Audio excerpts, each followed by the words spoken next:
Appeal case challenging the nullification of the BBI process by the Court of Appeal will be heard on the 18th, 19th and 20th of January before the judges retreat to make a decision on the case.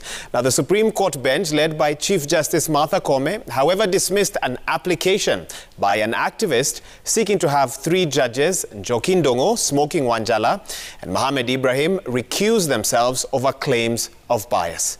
Chemutai Goin has more details. The push to revive constitutional reform through the BBI process is set to intensify next year as the Supreme Court hears appeals challenging the judgment of the Court of Appeal that slammed the brakes on the process. The consolidated petitions shall be heard on 3 consecutive days. That is on the 18th, 19th and 20th January 2022.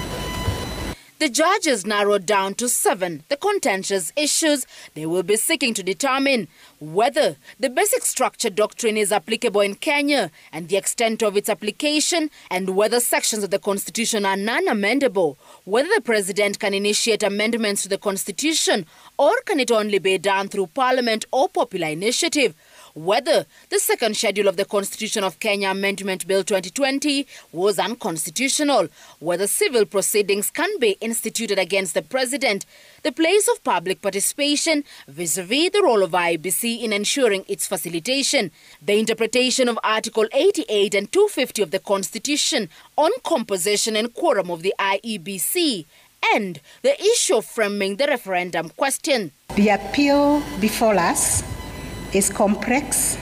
It raises weighty issues which have generated immense public interest. We have also considered originally this petition was filed in the Supreme Court, but it was referred to the High Court and has now found its way to this court. During a mention of the case where the bench outlined the guidelines for the hearing, an application by activist Isaac Aluocher was thrown out for lacking merit, the judges terming his application speculative. Aluocher had in 2016 filed an application seeking the removal of all 6 Supreme Court judges at the time over claims of bias. In the absence of the petition by the applicant against the judges before this court, either directly or through the Judicial Service Commission, the possibility of bias or impartiality, we find, is far-fetched and speculative. Petition number 11 of 2021, Murara Amoke versus His Excellency Uhuru Muigai Kenyatta and 83 others.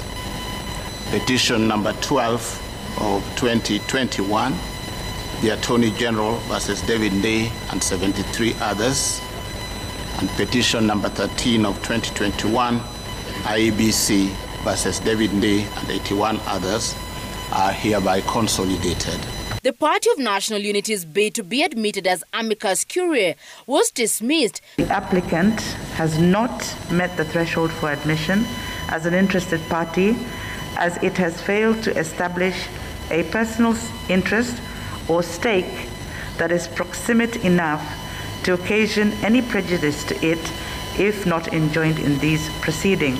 A section of scholars who submitted briefs to the court seeking to be enjoined as friends were allowed. The admission of the amicus curiae will be useful in achieving our mandate to develop the law with the assistance of input from parties appearing before us. They will, however, not be allowed to address the court as the judges will rely on their written submissions. With the hearing of the BBI appeal expected to come at a time when campaigns ahead of the August 9th general elections will be hitting fever pitch, an election whose players are also interested parties in the case, the proceedings will be followed closely since they may affect the course of the next administration. Chemutai Goin, Citizen TV at the Supreme Court building, Nairobi.